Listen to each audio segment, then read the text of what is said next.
Hello everyone, welcome to channel মেন আসমিতা। আজ 31শে মার্চ। আগের মিনি ব্লগে সবাই দেখেছেন যে আমরা নিমতলা এসেছি সোনার মানসিকের পুজো দিতে। তো সবার প্রথমে গঙ্গা পার হয়ে টোটো করে চলে আসলাম ঘাটুশ্যাম বাবার মন্দিরে। তো এখান থেকে আমরা ঠাকুরের জন্য ভোগ নেবো আর গোলাপ ফুল তুলসী পাতা নেবো। তো সবার প্রথমে গিয়ে ঠাকুরকে পুজো দিতে হবে আর 7বার চারিদিকে পরিক্রমণ করতে হবে।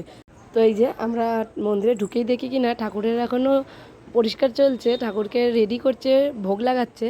তো ওর বাবা চলে গেছে পরিক্রমণ করতে, তারপরে পুজো দিয়ে আমরা এখানে বসেছি। আমি, দিদি, সোনাইকে আর বাবুকে নিয়ে এখানে বসেছি, আর ওরা সবাই গেছে পরিক্রমণ করতে। তো এই যে এখানে চৈত্র মাসে সোমবার চলছিল বলে এখানে 108টা প্রদীপ জ্বলছে। তো তারপর দেখি ঠাকুরের পর্দা সরিয়েছে, ঠাকুরকে দর্শন করা হচ্ছে, আর সবাই খুব ভালো করে দর্শন করেছি, খুব ভালো করে পুজো দিয়েছি। সেই ভিডিওগুলো তাই আর নিতে পারিনি। আর এই যে এখানে আমার দিদির মানসিক ছিল সোনাইয়ের জন্য, সোনাই যেমন হাসপাতালে ছিল, তারপরে ঠাকুরকে আবার ঢেকে দিয়েছিল ঠাকুরকে ভোগ লাগাবে, আরতি করবে বলে। তো পরে ঠাকুরের মুখ আবার খুলেছিল, ঠাকুরকে আরতি করেছে, সবাই মিলে গান গেয়েছি, সবাই মিলে আরতি করেছি।